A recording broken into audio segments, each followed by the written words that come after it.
Hoy vamos a tener que es el segundo sermón de esta serie de Miqueas, y me gustaría empezar citando a 4 puntos que nos orientan, digamos así, a la intención de las profecías. Porque las profecías o los profetas históricamente han dado para todo, para todo. Pero los libros proféticos que están en el canon de nuestra Biblia siempre tienen estas 4 intenciones. Primero, la profecía es como una instrucción o norma que proclama el nombre de Dios, la conducta correcta. Son normas que proclaman en nombre del Señor la conducta correcta para todos nosotros en nuestras vidas. 2. La profecía siempre debe ser interpretada a partir de los hechos históricos, principalmente de los hechos presentes e inmediatos que vivía el profeta. Entonces no es tan fácil leer algo que escribió el profeta y pegar el salto hacia nuestro tiempo, porque él está dando respuesta a un momento histórico y político y social que es muy distinto al nuestro. Nosotros, prueba de esto, aquí en el Miqueas 1:1 que vimos el domingo pasado, hablaba que Miqueas estuvo durante los reinos de Jotán, Acaz y Ezequías, ¿no es cierto?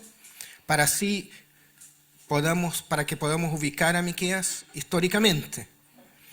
Miqueas estuvo en el momento en que reinaron esos 3 reyes. ¿Qué hacemos hoy día si ni siquiera tenemos reyes? Entonces, tenemos que entender que la profecía debe ser interpretada a partir de los hechos históricos. 3. La profecía siempre tiene la intención de acusar y condenar. Las profecías siempre denuncian la culpa, pero al mismo tiempo invitan a la conversión, al cambio. Y 4, la profecía como una promesa. La profecía siempre trae buenos deseos para Israel y la humanidad. Los profetas siempre son portadores de esperanza, de esperanza. Nosotros vamos a ver eso hoy día también.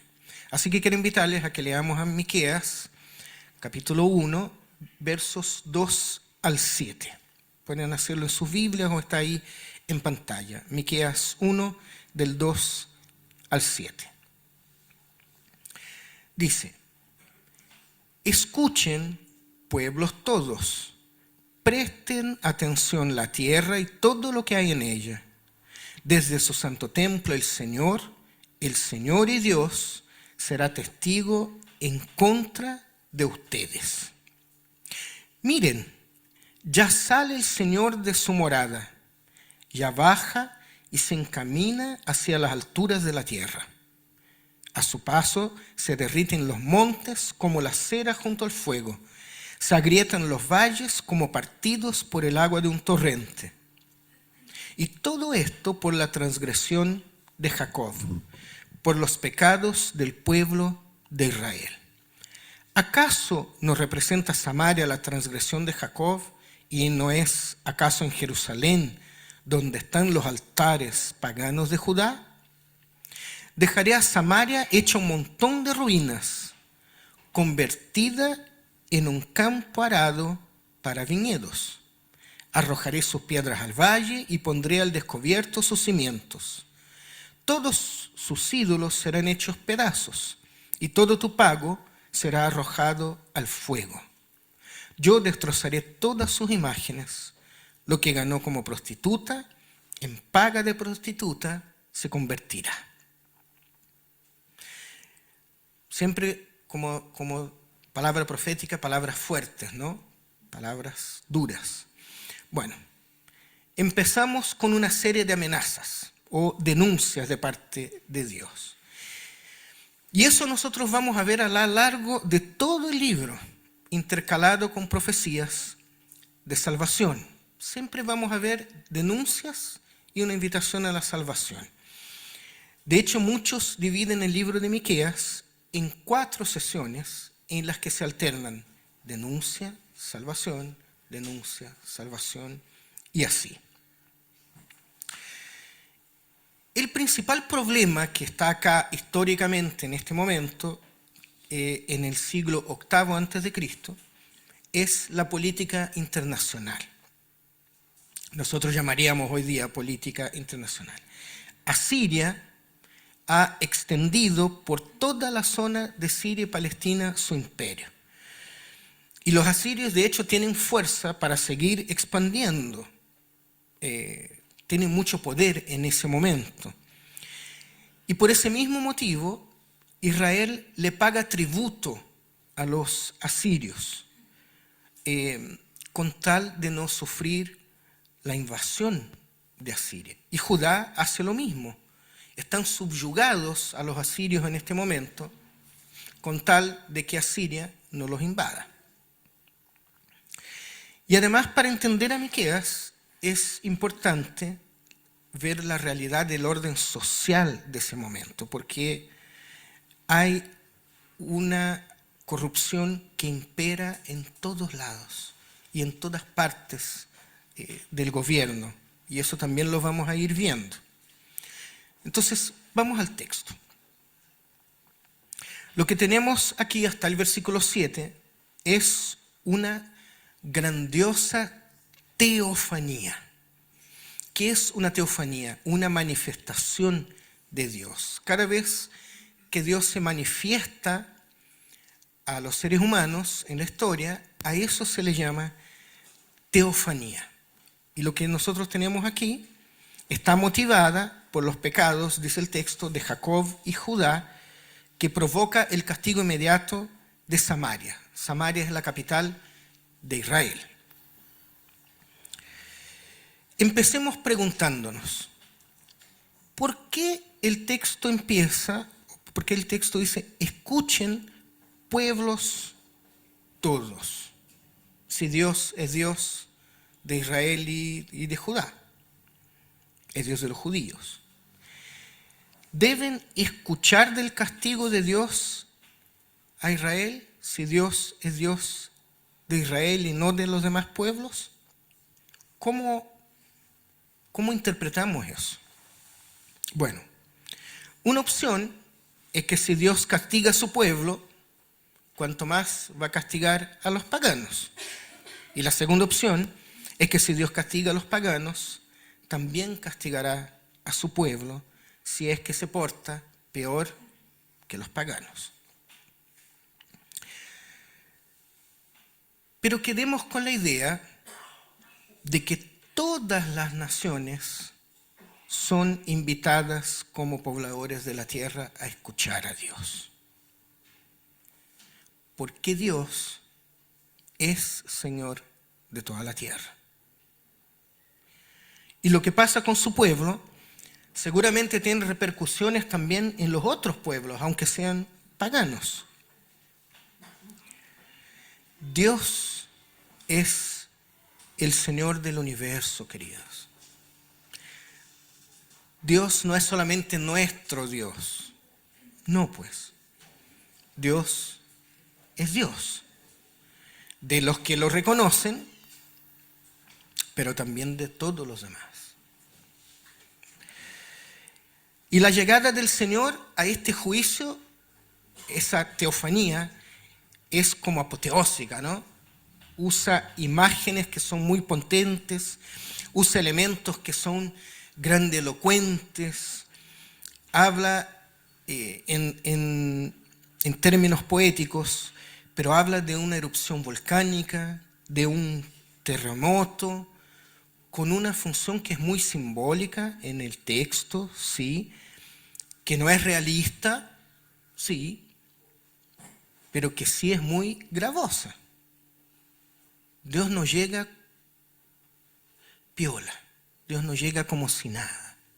Dios llega demostrando que es Dios. Porque si Dios sale de su morada, es para darse a conocer. O es para dar a conocer su voluntad. Y Él es Dios. Y su salida entonces de su morada llama la atención. Su aparición es un gran llamado de atención. Y entonces aparece por primera vez la denuncia, en toda su crudeza, ¿no? Jerusalén se ha convertido en centro de idolatría y profanación. Esa idea de prostitución que termina en el verso 7 también tiene dos interpretaciones. Una primera es respecto a los cultos idolátricos a los dioses paganos, a Baal principalmente.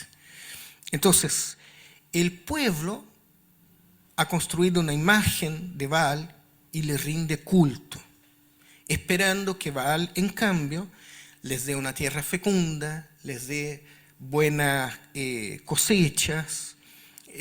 Esa es la lógica de este pueblo que está corrompido en su mente y que de esa forma ha dado la espalda a Dios.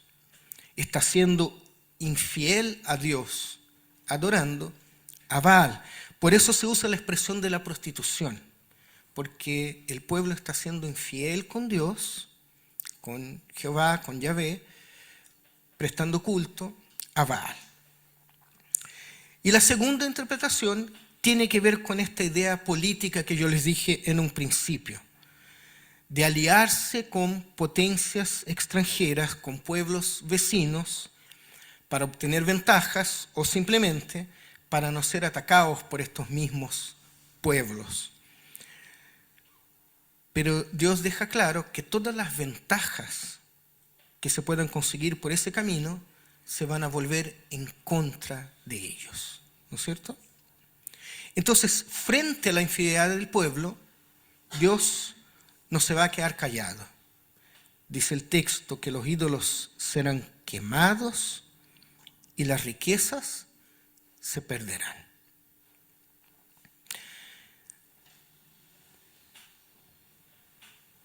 Con Dios no se juega. El Señor está atento a su pueblo. Y si el pueblo se equivoca y va por caminos que no son los del Señor, Dios se manifiesta y lo hace con fuerza y con potencia. ¿Sí? Pero también se manifiesta con misericordia. Fíjense en cómo empieza el versículo 6. Lucía, ¿nos puedes proyectar por favor el versículo 6 nuevamente? 6. Miren. Dejaré a Samaria hecha un montón de ruinas. O sea, Samaria, la ciudad que simboliza el país, va a ser completamente destruida. Pero seguido dice que va a ser, ¿qué? Convertida en campo arado para viñedos. Gracias, Lucía. Miren, de modo simbólico, Dios afirma que va a destruir el reino del norte, que tiene a Samaria como capital, y dice que la va a dejar hecha un montón de ruinas. Pero inmediatamente dice también que la va a convertir, ¿en qué? En un campo arado para viñedos. ¿Se dan cuenta? No es destrucción por destrucción. No es que Dios va a pesar su mano y va a dejar su pueblo desconsolado, desolado, destruido.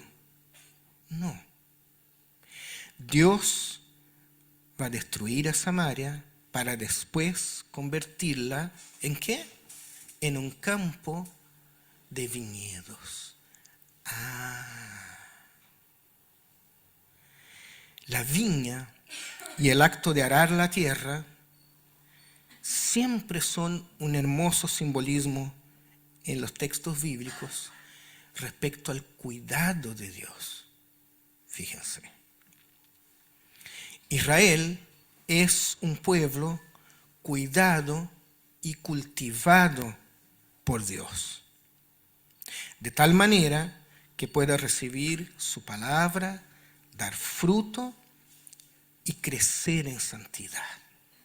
Siempre que ven el concepto de arado o el concepto de viñedo, de viña en la Biblia, porque está en otros pasajes, en Isaías y otros, siempre la idea es de prosperidad. La viña es buena, la viña es bonita, la viña entrega frutos. Así que las palabras de Miqueas, a pesar de las denuncias y condenas, siempre van a ser un llamado al arrepentimiento y a la conversión. Porque a pesar del mensaje de juicio de Miqueas, la transformación de Samaria en tierra de viñas sí es un mensaje de esperanza para que el pueblo se vuelva a Dios y abandone sus pecados. ¿Se fijan? Entonces Dios, hermanos, hermanas, amigos y amigas, Dios siempre actúa en esperanza. ¿Saben por qué? Porque el mayor anhelo de Él es que nosotros seamos plenos y que vivamos como seres humanos, como seres creados a su semejanza e imagen, en todos los sentidos. Y nosotros hoy somos su pueblo. Somos su pueblo. No estamos en Samaria, no somos israelitas, no somos judíos, no estamos en Jerusalén. Ha pasado el tiempo, pero somos su pueblo, redimidos por la sangre de Cristo Jesús.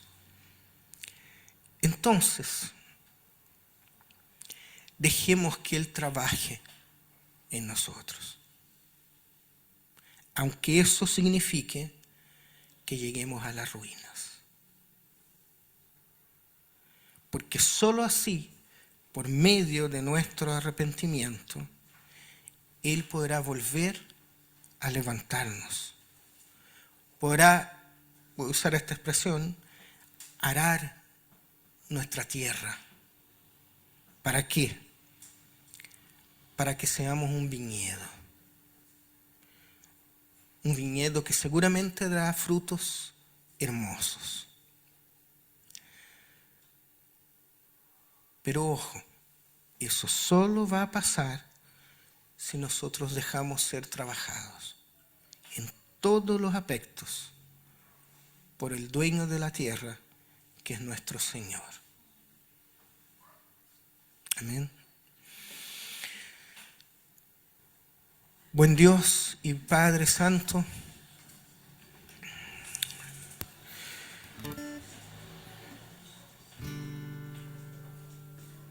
cuando nos damos cuenta, Señor, de las duras condenaciones que tenemos en libros como los de Miqueas, Señor, nos damos cuenta, por un lado, de que Tú eres un Dios tremendo, eres un Dios que se preocupa por tu pueblo. No te da la misma cómo anda tu pueblo. No te da la misma si andamos en tus caminos o andamos lejos de ti. Y entonces nos encontramos con textos como estos, Señor, de palabras duras, de destrucción, de desgracia, que vienen de parte tuya, sí. Pero al mismo tiempo, Señor, nos encontramos con la alegría de ser tomados en tus manos, la idea de ser tomados en tus manos y ser trabajados por ti, Señor.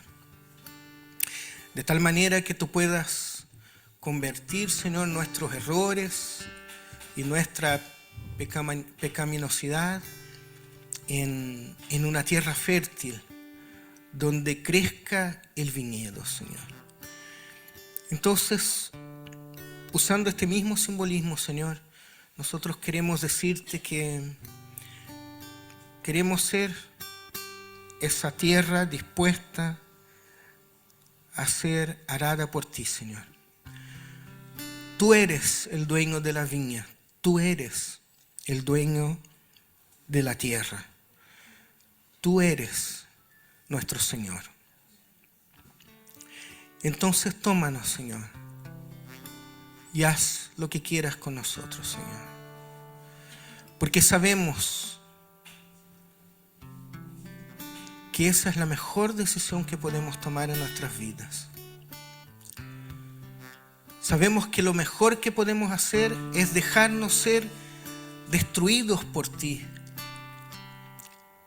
para que después tú nos tomes y nos levantes y nos llenes de tu espíritu y nos llenes de tu gracia, para que lleguemos a ser cada vez más parecidos a ti, Señor.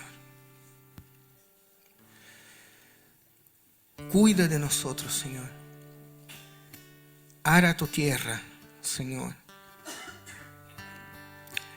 Cultiva en nosotros tu voluntad, tus pensamientos. Llénanos de ti, Señor. Aunque nosotros sabemos que para eso es necesario que menguemos, que nos achiquemos, que dejemos a un lado nuestro yo, nuestro ser. Pero que así sea, Señor, porque queremos ser llenos de ti, Señor. Queremos ser como la buena viña, Señor. Por favor. Oramos a ti en el nombre de Jesús. Amén.